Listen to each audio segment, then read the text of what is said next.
Hello, fourth graders. Today we're going to be continuing with our text structure unit, and we are working with, or we're moving on with figuring out meaning. So your content objective is that you will be able to figure out the meaning of unfamiliar words by looking around vocabulary. We've applied a skill like this, which was called context clues, if you remember. The language objective is that you will be able to discuss how they how you figured out your unfamiliar words to understand meaning.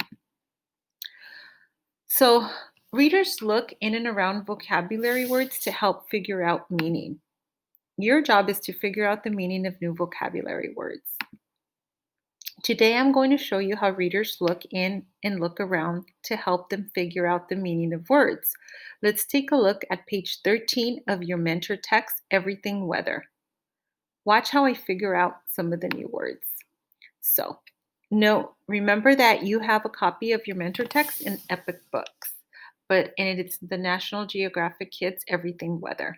So if I look on page 13, I see a picture of a gauge, right? It has a short paragraph, Life Under Pressure, and then it has some vocabulary, which is almost like a diagram here.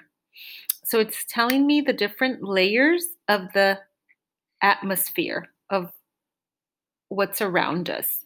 So if I look here, I can tell that because it's in sections and it's moving from the bottom to the top. So I'm going to look to see at the word it calls troposphere, which is 0 to 9 miles high, 10 to 15 kilometers, most weather happening here. So most of the weather is happening in the troposphere. Then we have the stratosphere. This is 9 to 31 miles high, 15 to 50 kilometers. Airplanes and weather balloons fly here. Oh, so this is telling me the different layers of our atmosphere. So the troposphere is where weather happens. The stratosphere is where airplanes fly. And then we have the mesosphere, which is 31 to 53 miles high, and meteors burn up here. So that's why we don't get anything coming to us in the troposphere because it's over here in the mesosphere. And then we have the thermosphere, which is 53 to 372 miles high, and space shuttles orbit here. The southern and northern lights occur here. So we can hear sometimes, but we can't see it with our plain sight. And then we have the exosphere, which is 372 miles. And this is the exosphere extends out into outer space. Satellites orbit in the lower exosphere. So we definitely don't see that. So we're going to practice life under pressure.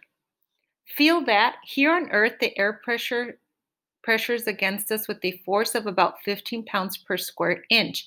You can literally feel atmospheric pressure, but it does play a role in weather prediction. Okay, and that's by Everything Weather. Now think about if you've ever taken a flight and your ears pop or your ears get congested or clogged, or sometimes you get ear pain. It's because of the pressure. As you go up, there's more pressure. Okay, so think about the words are not as familiar to you. Write the words in the well, we're not going to write the words in the chat. I want you to write the words down and what you think their meaning is. So let's look and continue to look on page 13 and write down the words and what you think they mean.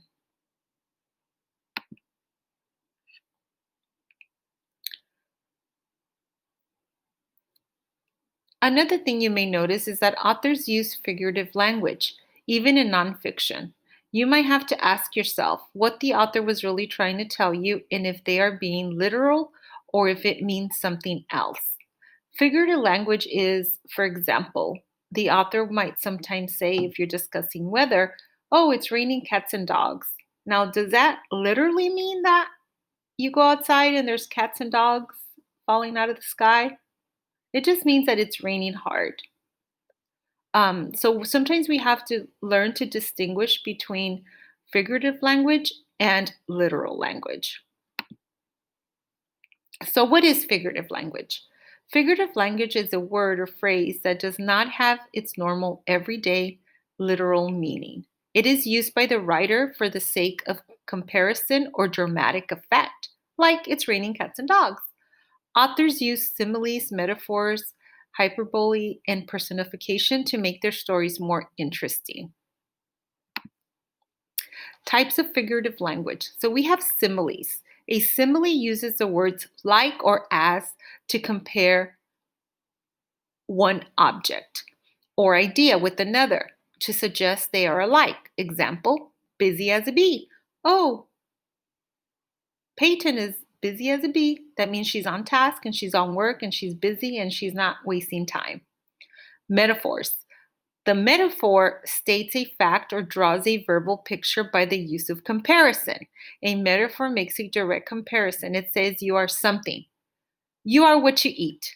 In other words, if you're eating junk food, then you're just not going to be healthy at all. Personification. A figure of speech in which human characteristics are given to an animal or an object. Example, my teddy bear gave me a hug. Or, my teddy bear is sad. Alliteration. The repetition of the same initial letter, sound, or group of words, or group of sounds in a series of words. Alliteration includes tongue twisters. She sells seashells by the seashore. Hyperbole, an exaggeration that is so dramatic that no one would believe the statement is true. Telltales are hyperboles. Example, he was so hungry he ate the whole cornfield for lunch, stalks and all. Onomatopoeia. Onomatopoeia, the use of a word to describe or imitate a natural sound, or the sound made by an object or an action. Examples are snap, crackle, pop. Idioms, an expression whose meaning is not predictable from the usual meaning of an actual word. Example, I have a frog in my throat. Tonight, as you're reading, begin collecting words to make a word bank for your topic. And I want you to choose a topic. I want you to choose any topic you're interested in. And I want you to make a list of words that you find interesting. If you can, categorize them. Tell me, is it can I use it in a simile? Can I use it as a metaphor? Can I use it as alliteration? This is all to look at figurative speech. But I want you to make a list of words on a topic that you're interested in. And then be ready when you come back just to share a couple of them. All right? Have fun.